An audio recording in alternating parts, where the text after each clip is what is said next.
ఓం శ్రీ గణేశాయ నమః. శ్రీమాత్రే నమః. శివాయ గురవే నమః. శ్రీకృష్ణ పరబ్రహ్మణే నమః. శ్రీరామాయ నమః. శ్రీ గురుభ్యో నమః. సచ్చిదానందరూపాయ విశ్వోత్పత్యాదిహేతవే తాపత్రయ వినాశాయ శ్రీకృష్ణాయ వయం నుమః.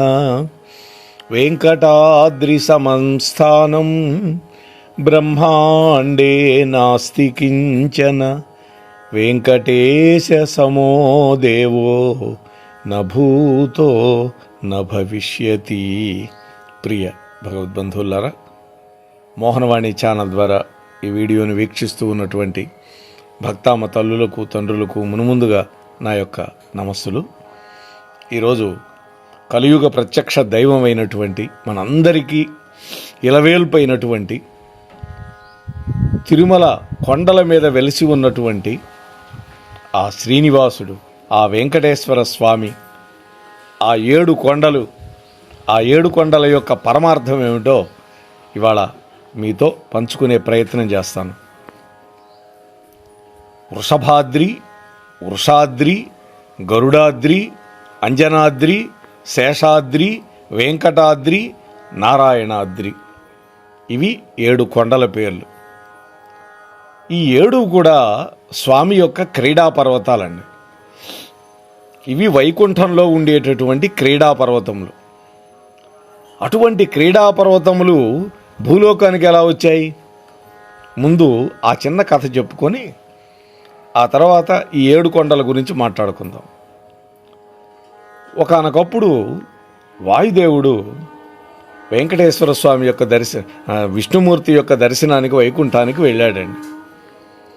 జయ విజయులు శాపోపహత్తులు కాబట్టి ద్వారపాలకుడుగా తనకున్నటువంటి 2 రూపాలతోటి ఆదిశేషుడే ఉన్నాడు అక్కడ. ఆదిశేషుడికి 2 రూపాలు ఉంటాయి. ఒకటి స్థావరము, రెండోది జంగమము.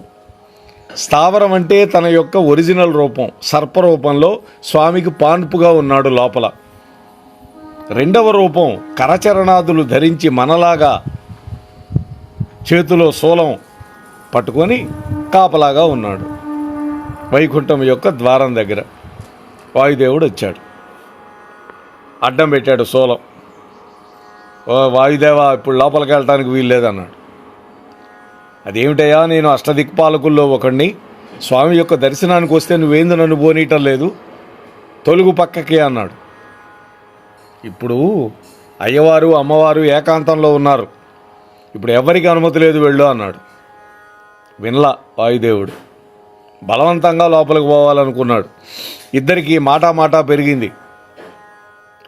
ముష్టి బాహాబాహి ఇవన్నీ జరిగింది. ఇంతలోగా నారదుడు వచ్చాడు. నారద మహర్షి ఎక్కడొచ్చినా కూడా ఆయన శుభం కలిగిస్తాడండి. తంపుల మారి కాదండి. సినిమాల్లో నారదుడిని మరి చూసి అనుకునేరు. నారదుడు అంటే నారం దదాతి ఇతి నారద అని వ్యుత్పత్తి అండి. గొప్ప జ్ఞానమూర్తి. మనకి భాగవతం వచ్చింది నారదుల వారి వల్లే, రామాయణం వచ్చింది నారదుల వారి వల్లే. అంటే వ్యాస వాల్మీకులను ఉద్బోధించి వాళ్ళకి అనుగ్రహించి వాళ్ళ చేత రామాయణాన్ని రచింపజేశాడు, భాగవతాన్ని రచింపజేశాడు. అటువంటి వాడు నారదుడు. వచ్చి ఆగండయా మీరిద్దరు కాస్త అన్నాడు. వాళ్ళిద్దరు కాసేపు ఆగారు. అసలు మా ఇద్దరిలో ఎవరు బలవంతులో మీరు చెప్పండి అన్నాడు. జనరల్గా అహంకారం వస్తుంటుందండి. ఆదిశేషుడు, వాయుదేవుడు ఇద్దరు తగ్గట్లా. నేను బలవంతుండంటే నేను బలవంతుండని పోట్లాడుకుంటున్నారు. అయితే మీ ఇద్దరికి ఓ పరీక్ష పెడతానయ్యా, ఆ పరీక్షలో ఎవరు నెగ్గుతారో వాడు బలవంతుడు అన్నాడండి. చూడండి, వెంటనే ఇదిగో ఈ క్రీడా పర్వతం ఉంది కదా 7 కొండలతోటి, ఈ 7 కొండలకి నువ్వు చుట్టుకో ఆదిశేష. వాయుదేవా, నీ బలవంతా ఉపయోగించి 7 కొండల్ని ఎగరగొట్టాలి. నువ్వు ఎగరగొట్టావా నువ్వు బలవంతుడివి, ఎగరగొట్టలేకపోయినావా ఆదిశేషుడు బలవంతుడు. ఇది పందెం అన్నారు. లోపల పరమాత్మ ముసిముసి నవ్వులు నవ్వుకుంటున్నాడు. ఇదంతా ఆయనకి తెలియందా? ఇదంతా ఆయన కల్పించిన లేలేనండి. భగవంతుడు సంకల్పం లేకుండా ఏదీ జరగదు, గుర్తుపెట్టుకోండి. సరే, ఆదిశేషుడు గట్టిగా బిగించాడు. ఆ పైన ఉండేటువంటి 1000 పడగలు ఆ కొండ మీద పెట్టి కదలకుండా పట్టుకున్నాడు. వాయుదేవుడు ఒక జంఝామారుత రూపంలో వీచాడండి. పరమాత్మ బలం కూడా తోడైంది. ఎందుకంటే పరమాత్మ భూలోకంలో అవతరించాలనుకున్నాడు కదా, మరి తన క్రీడాపర్వతం తనకంటే ముందు ఉండాలిగా. గాల్లోకి లేచిందండి. నేరుగా వచ్చి ఇప్పుడు ఉండే తిరుమల కొండలు ఉన్నాయి కదా, అవే అక్కడ పడింది. తిరుపతిలో సువర్ణముఖరి నదీ తీరంలో పడింది. వెంటనే ఆదిశేషుడు దుఃఖపడుతూ ఉన్నాడు ఓడిపోయినందుకు. అక్కడికి వచ్చాడు విష్ణుమూర్తి. ఏమయ్యా, నువ్వేం దుఃఖపడద్దు. ఆయన చేతిలో నువ్వు ఓడిపోయినావు అనుకుంటున్నావు, వాయుదేవుడి చేతిలో. ఇదంతా నా లీల. నేను భూలోకంలో వెంకటేశ్వరుడుగా అవతరించాలి అనుకుంటున్నాను. ద్వాపర యుగాంతంలో, అంటే కలియుగం మొదట్లో. మరి నా క్రీడాపర్వతం వైకుంఠంలో ఉండిపోతే అట్లా? అందుకని ఈ యొక్క నాటకం నడిపించాను. నువ్వు ఇక్కడికి వచ్చావు, ఇక నుంచి నీ మీదనే నేను స్థిర నివాసం ఏర్పరచుకొని కలియుగాంతం వరకు ఉంటాను అని స్వామి మాట ఇచ్చాడండి. ఎంత భాగ్యం దక్కిందండి. ఆయనకి పాన్పుగా ఉంటాడు ఎక్కడ? వైకుంఠంలో. ఇక్కడ కొండల రూపంలో కూడా తానే ఉంటాడు. అంటే మనం గనక ఏరియల్గా గనక చూస్తే ఈ 7 కొండలు మనకి ఒక పాములాగా కనిపిస్తాయి. ఇవి ఎక్కడ దాకా ఉంటాయి? శ్రీశైలం దాకా ఉంటాయి. ఒక పాము పొడవుగా పడుకొని పడగ విప్పితే ఎలా ఉంటుందో, పడగ స్థానం ఏమన్నా ఈ 7 కొండలు. ఆ విధంగా పరమాత్మ తన యొక్క క్రీడా పర్వతాన్ని తాను అవతరించటానికి ముందే కలియుగంలో ఈ భూలోకానికి తెచ్చుకున్నాడు. మనకి ప్రతి మానవుల్లో 6 చక్రాలు ఉంటాయండి. వాటినే షట్చక్రములు అంటారు. 6 చక్రాలు దాటి మన సాధన ఎక్కడికి వెళ్ళాలి? సహస్రార కమలానికి వెళ్ళాలి. 7వది అది. అంటే మన బ్రహ్మరంధ్రం, అదే సహస్రార కమలం. 1000 రేకులతో విచ్చుకున్నటువంటి గొప్ప పుష్పం అది. ఆ సహస్రార కమలం ఏదైతే ఉందో అది 7వ కొండ అయినటువంటి నారాయణాద్రి. అందుకనే ఎక్కువ మంది కొండ ఎక్కడానికి ఇష్టపడేది కారణం ఏంటంటే, ఈ 6 చక్రాలు దాటి 7వదైనటువంటి సహస్రార కమలంగా భాసిల్లేటటువంటి ఈ నారాయణాద్రి మీద వెలసినటువంటి శ్రీ వెంకటేశ్వర స్వామిని దర్శిస్తే వాడికి మోక్షం అని. అంటే ఆ సహస్రార కమలాన్ని ఛేదించుకొని ఎవడి ప్రాణం అయితే ఉత్క్రమణం జరుగుతుందో వాడికి మోక్షం అన్నారు. అదే కపాల మోక్షం అంటుంటారు మన వాళ్ళు. అంటే ఈ 7వ చక్రానికి గనక చేరుకుంటే గొప్ప ఆనందానుభూతి కలుగుతుంది. అక్కడే ఆనంద నిలయుడైనటువంటి వెంకటేశ్వరుడు ఉంటాడు. అందుకనే ఆ స్వామి 7 కొండల మీద ఉంటాడు. ఈ 7 కొండలు ఎక్కడం కూడా ఒక రహస్యం ఉన్నదండి. 7 కొండలు కూడా సాలగ్రామ శిలా నిర్మితాలు. అన్నమయ్య కూడా మొదట్లో చెప్పులతో ఎక్కుతుంటే ఎక్కలేకపోయినాడు. అప్పుడు అలమేలుమంగా తల్లి వచ్చి మంచి లడ్డూ ప్రసాదం ఇచ్చి అది తిన్న తర్వాత చెప్పింది, ఈ సాలగ్రామ శిలల మీద చెప్పులతో తొక్కకూడదు అంటే చెప్పులు అవతల బారేసి వెళ్ళిపోయినాడు నడుచుకుంటూ. అయితే ఆ 7 కొండలు మహర్షులేనండి. ఆ కొండల మీద ఉన్న చెట్టు, పుట్ట, పక్షి ఏదైనా సరే మహర్షుల యొక్క అంశాలతోనే వచ్చినవి. తిరుమలలో పుట్టింది ఏది కూడా సామాన్యమైనది కాదండి. అందుకనే తిరుమలలో కాసినటువంటి పుష్పాలు భగవంతుడికే, వెంకటేశ్వరుడికే సమర్పించాలి తప్ప మనం సింగారించుకోవడానికి వాడుకోకూడదని. సరిక మొదటి కొండ వృషభాద్రి. వృషభము అంటే ఎద్దండి. వృషభానికి ఋగ్వేదంలో ఒక సంకేతం ఉంది. ఏమిటి? ఆ ఎద్దు మీద పరమేశ్వరుడు కూర్చొని ఉంటాడు. ఆ ఎద్దే నందీశ్వరుడు. దానికి 4 కొమ్ములు ఉంటాయి, 3 పాదాలు ఉంటాయి. 4 కొమ్ములు 4 వేదాలకు సంకేతం అయితే 3 పాదాలు భూత భవిష్యత్ వర్తమాన కాలాలు. అలాగే వాక్కు. వాక్కు అంటే శబ్దము అని అర్థం అండి. శబ్దం అంటే వేదం, వేదం అంటే ప్రమాణం. మన అందరికీ మన కంటితో చూసిందే నిజం అంటే కుదరదండి. నిజం కానివి చాలా ఉంటాయండి లోకంలో. సూర్యోదయం, సూర్యాస్తమయం అని అంటూ ఉంటాం మనం. నిజంగా దానికంటే అబద్ధం ఇంకోటి ఉందండి? అసలు సూర్యుడు ఉదయిస్తాడా, అస్తమిస్తాడా? మన కంటికి అలా భాస మాత్రమే అది. సూర్యుడు నిరంతరము చరిస్తూ ఉంటాడు ఆకాశంలో.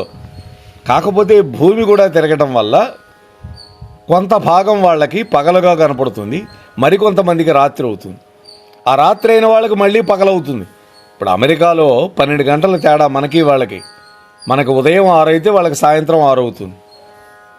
కాబట్టి సూర్యుడికి ఉదయం లేదు, అస్తమానం అంతకంటే లేదు. సూర్యుడి చుట్టూ భూమి తిరుగుతుంది. భూమి తిరగడం మనమేమన్నా చూసామా? భూమి తిరుగుతూ ఉంటే మనం నిశ్చలంగా ఎలా ఉండగలుగుతున్నాం? భూమికి ఉండే గురుత్వాకర్షణ శక్తి అలాంటిది. భూమి ఎప్పుడైతే సూర్యుడికి అభిముఖంగా వెళుతుందో అప్పుడు ఒక ప్రాంతానికి వెలుగు వస్తుంది, వెనక ప్రాంతానికి చీకటి అయిపోతుంది. మన కన్ను భ్రమకు లోనైనట్టా కాదా? ఆలోచించండి. కాబట్టి ప్రమాణం ఏంటి? మనందరికీ వేదం. వేదం యొక్క ప్రమాణాన్ని అంగీకరించిన వాడు ఎవడైతే ఉన్నాడో వాడు మొట్టమొదటి కొండ ఎక్కగలుగుతాడు. అర్థమైంది కదా? వృషభం అనేది మనకి ధర్మానికి ప్రతీక.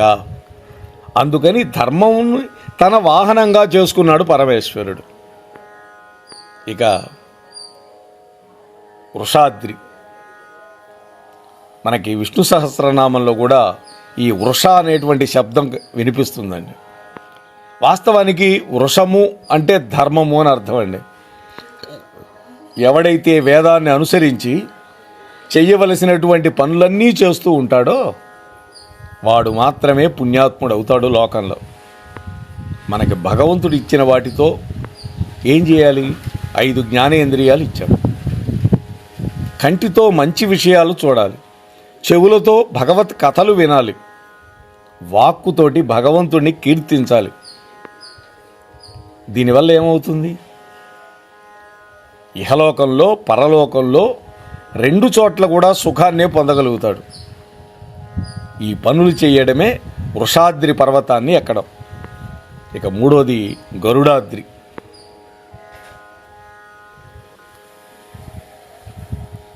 గరుత్మంతుడు పక్షులకు రాజు. భగవద్గీతలో విభూతి యోగంలో పక్షులలో గరుత్మంతుడిని నేనేను అన్నాడు పరమాత్మ. ఇక్కడ గరుత్మంతుడు అంటే ఉపనిషత్తులలో ఉండేటువంటి జ్ఞానాన్ని పొందగలగటం. షడ్ అంటే జీర్ణం కానటువంటిది. ఒక్క పరమాత్మ మాత్రమే మనకు జీర్ణం కాడు, అంటే మనకు అర్థం కాడు. పరమాత్మ ఒక్కడే ఉంటాడు. మిగిలిన వాటన్నిటికీ షడ్వికారాలు ఉంటాయి. 6 వికారాలు: జన్మించడం, పెరగడం, వృద్ధాప్యం రావడం. ఇవన్నీ వికారాలే. శరీరానికి వికారాలు వస్తూ ఉంటాయి. అంటే పుట్టింది ఒకటి ఉన్నది, అది పెరిగింది, మార్పు చెందింది, తరిగిపోయింది, నశించిపోయింది. ఇవన్నీ ఎవరికి జరుగుతాయి? దేహం ఉన్నవాడికి జరుగుతూనే ఉంటాయి. ఆ దేహం లేనటువంటి వాడెవరు? భగవానుడు. భా అంటే ఏంటండి? ఐశ్వర్యం, బలం, వీర్యం, తేజస్సు. ఇవన్నీ కూడా తానే బ్రహ్మాండముగా ఉన్నటువంటి వాడు భగవంతుడు. అన్ అంటే ఉన్నాడు అని. అంటే ఏ గుణాలు ఉన్నాయి ఆయనకి? సమస్త కళ్యాణ గుణాలతోటి ఉన్నాడు. హేయమైన గుణాలు లేనటువంటి వాడు. అటువంటి భగవంతుణ్ణి జ్ఞానంతో తెలుసుకోవడమే గరుడాద్రి ఎక్కటం. గరుత్మంతుడు ఆయన రెక్కల నుంచి వేదనాదం వస్తూ ఉంటుందిట. అందుకని వేదస్వరూపుడు అన్నారు గరుత్మంతుడిని. ఇక 4వది అంజనాద్రి. అంజనము అంటే కంటికి పెట్టుకునే కాటుకండి. కాటుక ఎప్పుడు పెట్టుకుంటాము? అందంగా ఉండాలి అన్నా, కంటికి చలవ చేయాలన్నా మనం కాటుక పెట్టుకుంటాం. ఆ కాటుక కూడా బయట తెచ్చేది వాడేవాళ్ళు కాదు, పూర్వం తయారు చేసుకునేవాళ్ళు. అయితే కంటికి అందం ఎప్పుడు వస్తుందండి? ఆ కంటితో చూడవలసినవి మాత్రమే చూసినప్పుడు, అంటే భగవంతుడి యొక్క దివ్యమంగళ స్వరూపాన్ని చూసినప్పుడు. ఈ కంటితో చూసినటువంటి దాంట్లో అంతటా పరబ్రహ్మమే నిండి నిబిడీకృతమైంది ఉన్నది అని తెలుసుకోవడం, అదే కంటికి కాటుక. ఇదంతా పరమాత్మ సృష్టియే అనుకున్నప్పుడు మాత్రమే అంజనాద్రి పర్వతాన్ని దాటగలుగుతాడు. ఆంజనేయ స్వామి పుట్టినటువంటి ప్రాంతం కూడా ఇదేను అని మా ఊళ్ళో ఉన్నటువంటి బ్రహ్మశ్రీ అన్నదానం చిదంబర శాస్త్రి గారు నిరూపించారండి. ఇక 5వది శేషాద్రి. ప్రపంచమంతా పరబ్రహ్మమే అని మనం దర్శించామనుకోండి, అటువంటి వాడికి ఏముండవు? రాగం ఉండదు, ద్వేషం ఉండదు, క్రోధం ఉండదు, మదం ఉండదు, మాత్సర్యం ఉండదు. ఇవైతే ఎప్పుడైతే లేకుండా పోతాయో వాడికి ఎవడితోటి శత్రుత్వం ఉండదు. గీతాచార్యుడు ఇదే చెప్పాడు కదా, తుల్య నిందా స్తుతిర్మౌని సంతుష్టో ఏనకేన చిత్ అనికేత స్థిరమతి భక్తిమాన్ మే ప్రియో నరహ అంటాడు కదా 12వ అధ్యాయం భక్తి యోగంలో.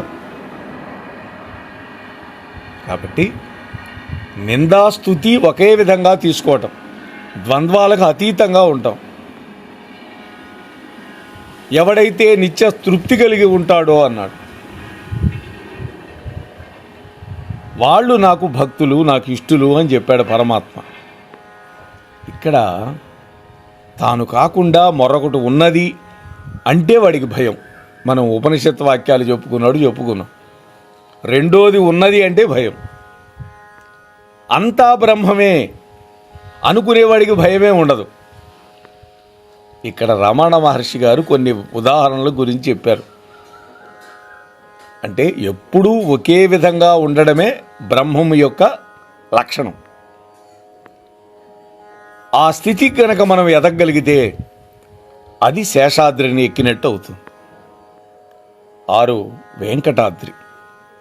వేం అంటే పాపము అండి.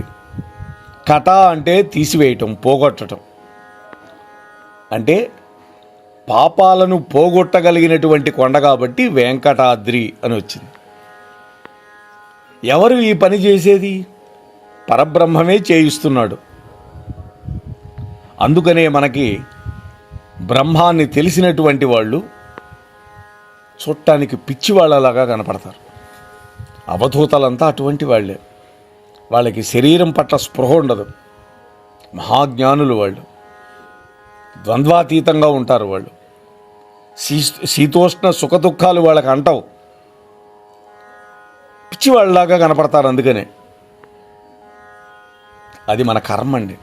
ఎందుకని మనం తెలుసుకోలేం.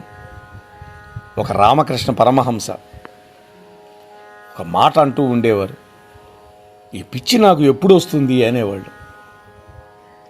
అందుకే జ్ఞాని పిచ్చివాడు ఒకే విధంగా ఉంటారు చూడటానికి. అంటే అన్నీ భగవంతుడికే అర్పించడం. సర్వం శ్రీకృష్ణ చరణారవిందార్పణమస్తు అంటాం కదా, సర్వం పరమేశ్వరార్పణమస్తు అంటాం కదా. ఏది చేసినా మనం, పూజ చేసినా, వ్రతం చేసినా, నోము చేసినా, అటువంటి స్థితిని పొందడమే వెంకటాద్రి ఎక్కటం అండి. ఇక 7వది నారాయణాద్రి. అంటే తుల్యావస్థని కూడా దాటిపోయి తానే బ్రహ్మముగా నిలబడేటటువంటి స్థితి. ఉన్నది ఒక్కటే, అహం బ్రహ్మాస్మి అన్నారు దాన్ని. అటువంటి స్థితిని పొందడం నారాయణాద్రి ఎక్కటం. వెంకటాచలంలో 7 కొండలు ఎక్కటం వెనకాతల ఇన్ని రకాల భావాలని నిక్షేపించి ఉంచారు మన పెద్దలు. ఈ కారణాలన్నీ తెలుసుకొని ఎవడైతే భక్తితోటి 7 కొండలు ఎక్కి ఆ 7 కొండల మీద ఉండేటటువంటి 7 కొండల స్వామిని, అడుగడుగు దండాల వాడిని, ఆపద ముక్కుల వాడిని, వడ్డీ కాసుల వాడిని దర్శించుకుంటారో వాళ్ళ జన్మలు ధన్యమవుతాయి.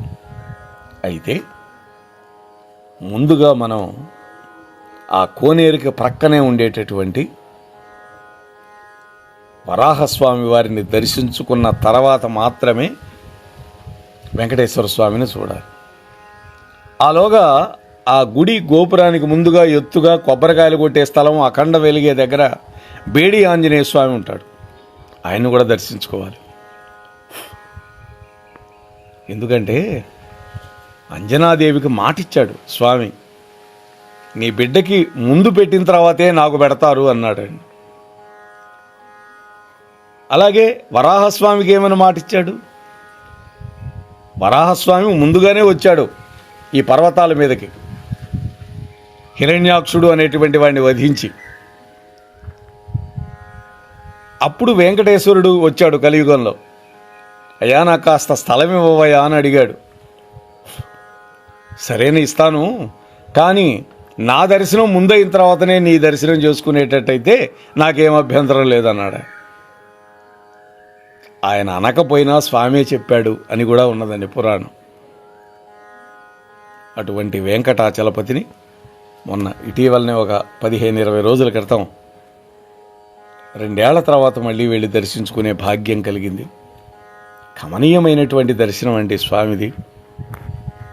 అక్కడ ఎప్పుడు నిత్య కళ్యాణం, పచ్చతోరణం, భక్తులతో కిటకిటలాడిపోతూ ఉంటుంది. ఆ నారాయణవనం వరకు లైన్లు ఉంటున్నాయండి. ఇటీవల ఎంత భక్తి ప్రపత్తులు లేకపోతే మేము చూసాం.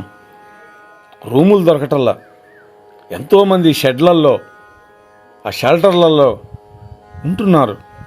వర్షం పడితే వాళ్ళ పరిస్థితి ఏంటి? ఎంత కష్టం. కానీ ఎంత కష్టమైనా ఆ ఒక్క 10 క్షణాల స్వామి యొక్క దివ్యమంగళ స్వరూప దర్శనం కోసం కష్టపడతారండి భక్తులు. అది ఆ స్వామి యొక్క వైభవం. అంతేకాదండి, ఆ స్వామికి మొక్కు ఎవడైతే చేస్తాడో, మొక్కుబడి, ఆ మొక్కుబడి చెల్లించుకుంటాడో వాళ్ళ పనులన్నీ అయిపోతాయండి. అంతేకాదు, ఈ 7 కొండలు ఎక్కి స్వామిని దర్శించుకున్న వాడికి సర్వ పాపాలు క్షయమైపోతాయి అని కూడా చెప్తున్నారు. ఎందుకని? ఆయన పేరే వెంకటాద్రినాథుడు. వేం అంటే పాపం, కట అంటే పోగొట్టేవాడు.